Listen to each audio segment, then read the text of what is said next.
Hey, it's Frankenmint, and this is my 3D printing status update for Monday, December 8th, 2025.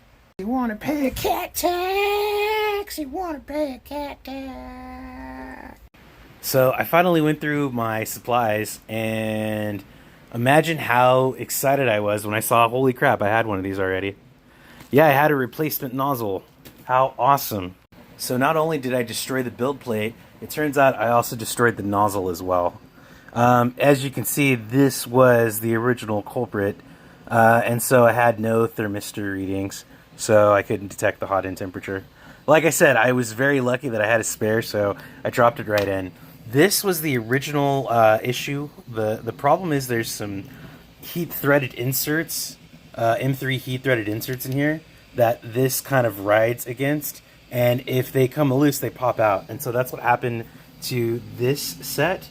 And so I went ahead and printed these couplers out of ABS, and I grabbed just a couple of spare ender screws I had to kind of secure this in place, and this is just kind of screwed down here.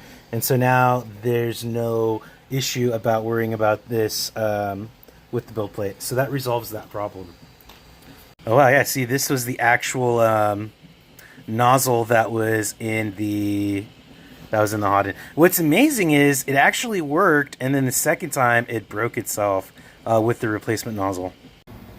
But you know how it is, folks. The show must go on.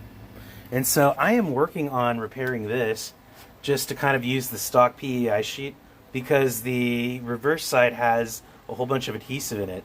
And let's talk about what I did to be able to clear this up. So this is the sheet that's on these heat beds, right? That I custom bought this size, and I went ahead and applied it to these, right? And so this is what I had to remove. Now the adhesive is super strong, and I didn't know what I was doing, so I tried to use this heat gun to be able to melt it off and remove it. However, with that kind of adhesive, this gloop right here, it actually sticks onto the build plate even harder, so it's not possible to remove. No, folks, the way you remove this, you take your Ultem plate and you stick it in the freezer for about 30 to 40 minutes. It causes the underlying adhesive glue to become brittle, and you can remove the Ultem in nice big strips. But because the glue remains on the plate right there, you actually have to use a super strong solvent. This is called naphtha. This is what I'm using. I did use ChatGPT to figure this out, by the way. I'm not a genius like that.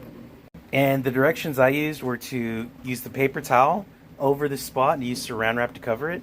Now, it worked really well for a first layer. I just sat in this chair, I used a plastic putty tool, and this is what I got off so far. It's kind of cool. Should be fixed in no time.